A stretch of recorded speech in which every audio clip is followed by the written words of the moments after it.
Um homem sem inimigos é um homem sem história. Bom, vamos lá. Como eu disse, nós crescemos em um paradigma muito equivocado. Muitos de nós, eu imagino que talvez os que estão aqui no chat agora, eu gostaria que vocês me dissessem, os que estão me vendo ao vivo agora, por favor, se vocês concordam com o que eu vou dizer.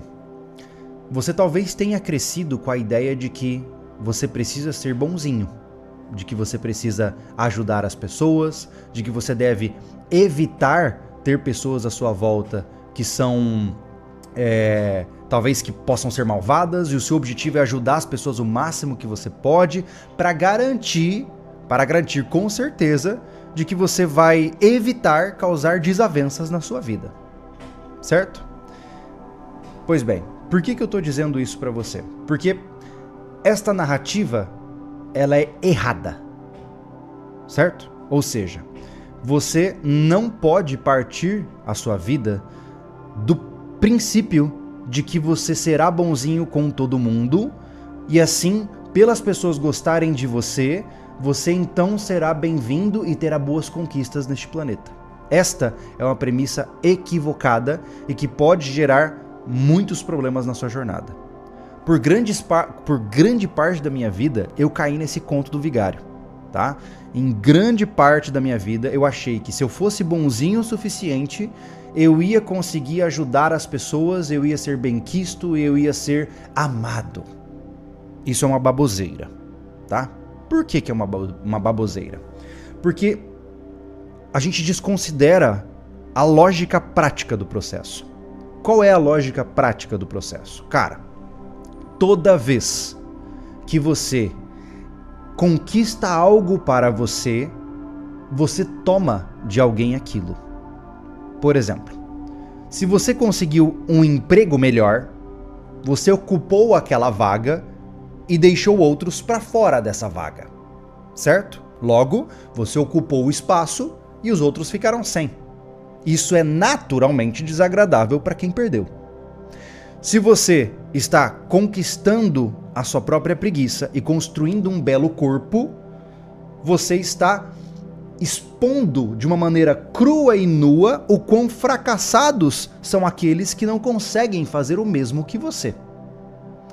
Então perceba que as suas conquistas, em termos práticos, elas tomam coisas que os outros não vão ter, certo? Se você comprou aquela casa, ninguém mais pode comprar aquela casa. Logo, todo mundo que queria aquela casa fica chateado por não tê-la e vai culpar você como o cara que tomou a casa deles.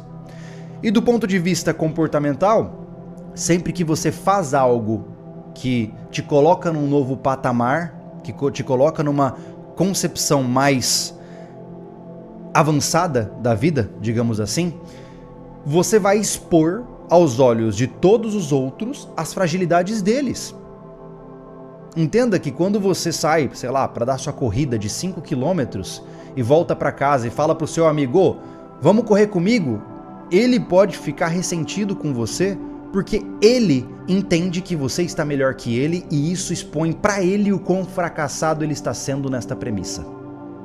Então, é importante lembrar que a vida ela é uma competição. E por mais que as pessoas tentem te vender a ideia de que a vida é o arco-íris e que a gente tem que dar a mão e caminhar em direção ao horizonte, isso não funciona. Todas as vezes que a gente tentou fazer isso, deu ruim. Todas as vezes que vendemos a ideia de que somos seres iguais, estamos todos trabalhando em prol de um grande motivo, deu ruim. A vida é composta de pequenas competições todos os dias. E sempre vai ter o vencedor e o perdedor. A vida não oferece a medalha de honra ao mérito, uma medalhinha de participação. A vida ela é o que é, certo? Se você ganha, o outro perdeu. E ponto final. Pois bem, então... Aí talvez você me pergunte, né? Pô, Júlio, mas por que os caras são assim? Por que as pessoas são assim? Por que a pessoa se incomoda tanto com isso? Na vida a gente tem um risco muito grande, que é o seguinte. Eu acho que o grande receio... Sabe qual é a grande evidência de que nós fracassamos na vida?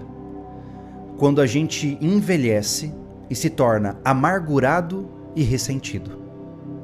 Eu tenho certeza de que, infelizmente, você conhece, talvez até na sua família, alguém que hoje está velho e é uma pessoa azeda, é uma pessoa que tudo tá ruim, nada é legal, ela fala mal de todo mundo, não se contenta com nada. Essa pessoa tá denotando de que, de certa forma, fracassou em sua própria jornada. E é importante entender aqui, acho que talvez eu vou abrir um parênteses aqui que é extremamente necessário, tá? O que é ser bem-sucedido ou fracassar na vida? Bom, depende do que você quer. Não é como se nós estivéssemos aqui juntos definindo, por exemplo, que para você não ser um fracassado na vida, você precisa ganhar X mil reais, ter XY carro, morar em determinado... Não é isso. Ser bem-sucedido na vida é você ter conseguido fazer as coisas que você sentia que deveria fazer, de uma maneira que o seu ímpeto, o seu chamado, a sua vocação produziu bons esforços não só para você, como também recompensou pessoas à sua volta e deixou o mundo um pouquinho melhor antes de você chegar. E vai continuar melhor depois que você partir. Essa é a definição do que é uma vida bem-sucedida. É você fazer aquilo que você sentiu que deveria ter feito, atingindo o máximo potencial da sua existência e, como reflexo disso, você deixou o mundo um pouquinho melhor. Não se trata do quanto você ganha, do que você faz, se você é médico, lixeiro, marceneiro, não interessa. O que interessa é eu cumprir o meu real propósito. Eu descobri, no meio da loucura deste mundo, para que eu sirvo, e eu consegui aplicar a minha utilidade neste mundo de uma maneira bem sucedida a ponto de conseguir bancar a minha vida e deixar um bom reflexo para a continuidade da humanidade. Essa é a minha definição do que é ter sido bem sucedido na vida. E aí, óbvio, né? Que partindo da premissa de que a vida é uma competição e de que grande parte das pessoas está fracassando em seus propósitos, temos que lembrar uma coisa que é importante também. A maior parte das pessoas deste planeta morre sem saber por que está viva. A maior parte das pessoas que vivem neste planeta passam pela vida tropeçando, ignorando o seu chamado, cegas às suas próprias habilidades, não conseguem conquistar nada na sua jornada e morrem deixando um vazio existencial em sua jornada. Foram apenas pessoas que entraram, consumiram recursos e desapareceram, sem deixar nada além de suas próprias vontades primitivas nessa jornada. Então, parta do princípio de que ser bem-sucedido na vida é algo que só uma pequeníssima parcela bem-sucedido, como eu disse, tá? Dentro da definição que eu falei. Ser bem-sucedido na vida é algo que pertence a uma pequeníssima parcela de pessoas. Pequeníssima. Não porque é difícil, do ponto de vista executivo, mas é difícil porque as pessoas estão partindo de premissas e doutrinas erradas.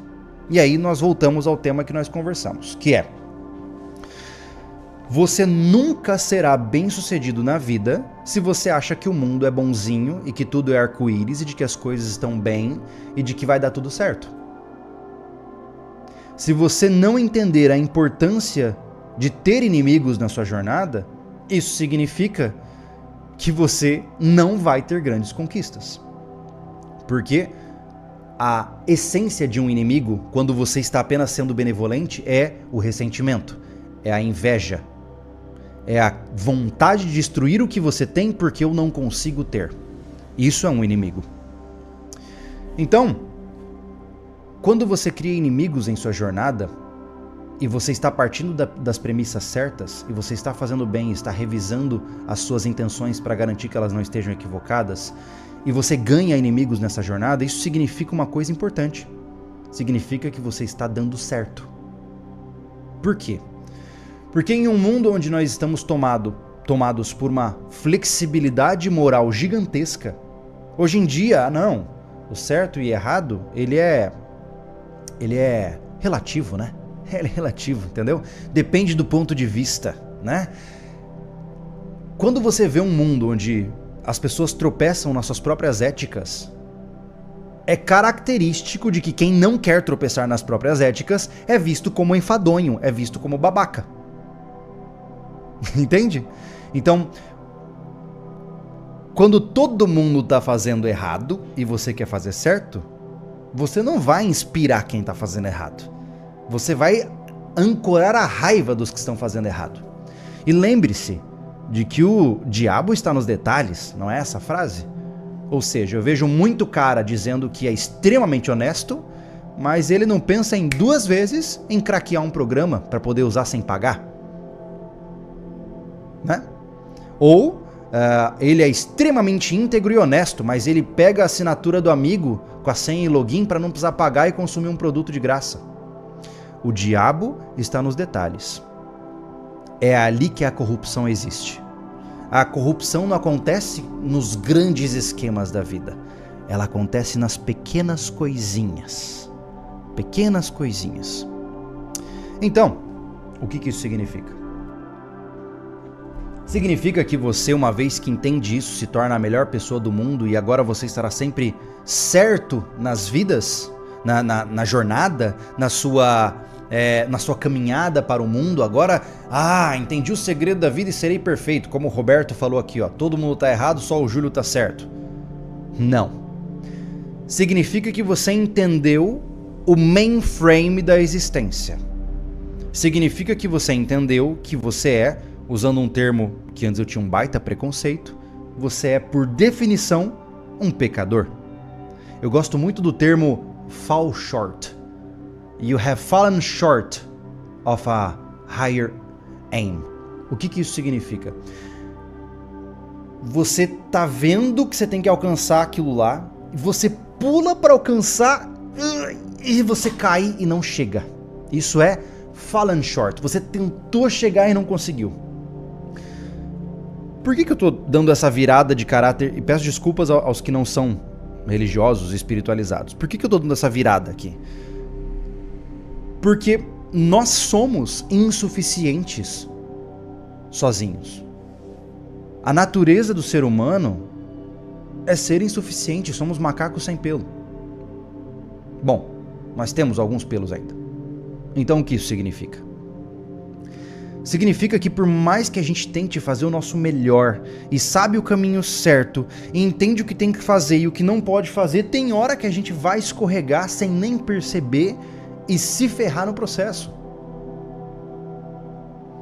E quando isso acontecer, peça desculpas.